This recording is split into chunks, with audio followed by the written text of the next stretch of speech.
Araw-araw naman, lagi siyang may ginagawa na talagang memorable. Pero ang pinaka talaga sa akin is yung na-hospital ako. So 50-50 na ako, sabi sa akin, mga kinabukasan na operahan ka na. Siyempre ako, kinakabahan, hindi na ako makatulog kasi kinakabahan na nga ako. Then nung nasa operating room na ako, then pumunta siya sa loob. Puro puro kiss siya ng ganon. Bawal kasi yung tao dun eh. Niyalangin ako na wag sana, tapos inisip ko na rin na dapat nandun ako. Hindi ako pwedeng umalis. Pumunta lang siya doon para ikis ako. Siyempre, pampawala ng kaba, ng takot. Napaka-effort niya sa mga ganong bagay.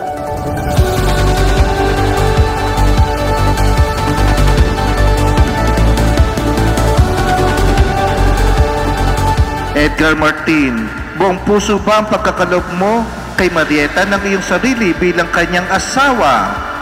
Opo, Father.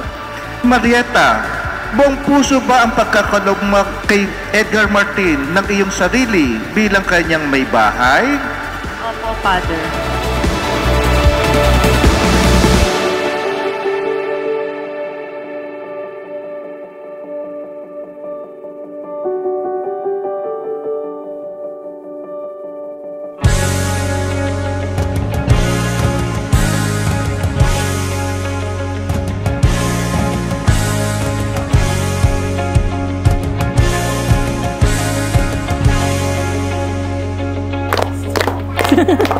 Bawat sulok kabisa di nagbabago, ngunit ba't nawawala pa rin ako? Bulak lang ng tadhana, na'y di sinasadya. Magkalapit bahay lang kami niya. Then, ayun, syempre pagdadaan ako sa bahay nila, lagi-lagi ko siya nakikita nakatambay. Naantay pa natin. Diniskarte yan. Sabi ko sarili ko, pag nakikita ko, pag tumingin to, aking ka. Katingin sa iba, kaya mananatili sa iyong tabi magdamag. Ating paligid, hindi na natin napapansin. Actually, birthday ko rin nun eh. Then yung friend niya is friend ko. Siyempre, birthday ko, pumunta siya. Hindi ko alam na pumunta siya. Hindi naman siya invited. Basta pumunta lang siya. Then ayun. Kinabi ko, gusto ko siya na dire-diretso na. Gusto naman niya ako, palagay ko. Kaya wala naging problema. Crush ko talaga siya eh. Oo, agad. Nabihag ng iyong tingin, liwanag sa dilim, lahat ng... Sana hindi ka magbago. Bigyan kayo ng good health, kayong mag-asawa at mahaba pang buhay para sa nang ganito ang puso ko, hindi na lang... Kasi after work niyan, kahit madaling araw, nasa pinto na namin siya. Mananatili sa iyong tabi magdamag.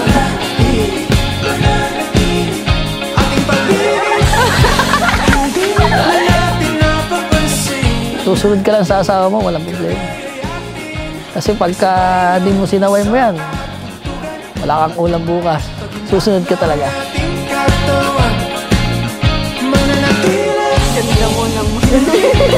Ang bukas natin, ngunit itong gabi ay atin.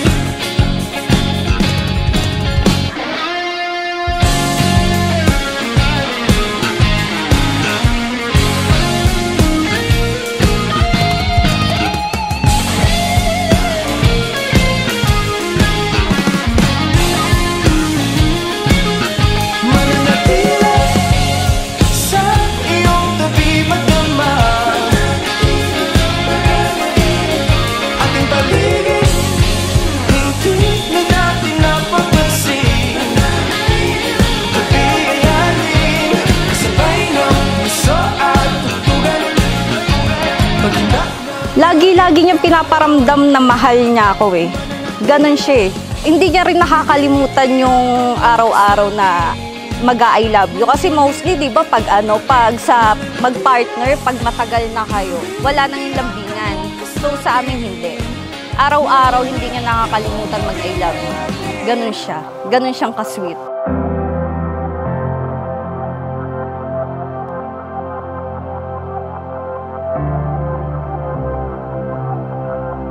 Wala kang ganong pera nung diskarte sa hanap buhay, magkasama kami. Tapos naalala mo ngayon yun, di syempre parang salamat sa Diyos.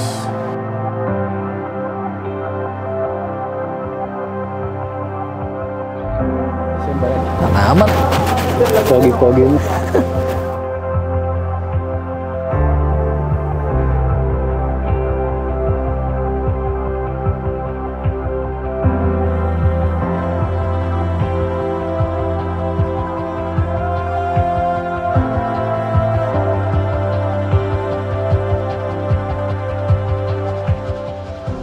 Thank you sa lahat dahil nabago mo yung buhay ko dahil dahil ko siguro balik kung di ka dumating. Baka hanggang ngayon, umiinom pa ako.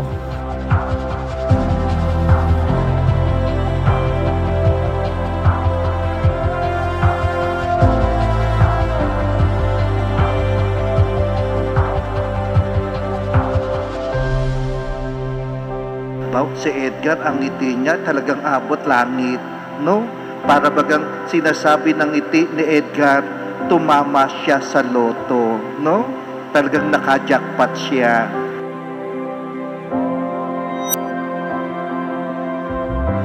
Paggigising kami, ayun lagi niyang pampagising sa akin. Ilang araw na lang kasal na natin, ayun lagi niyang word sa akin.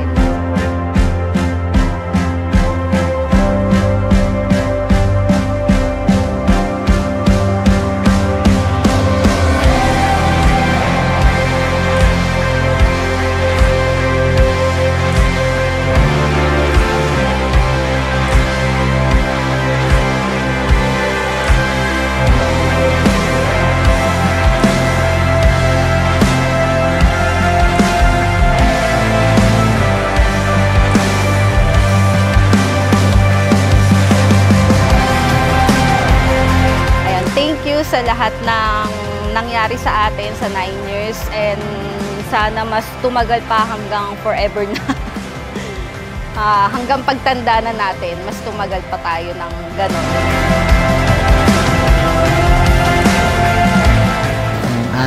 Ling, mahal na mahal kita. Yung pagmamahal naman, hindi mo maipaliwanag yan. Paparamdam ko na lang sa iyo everyday. I love you.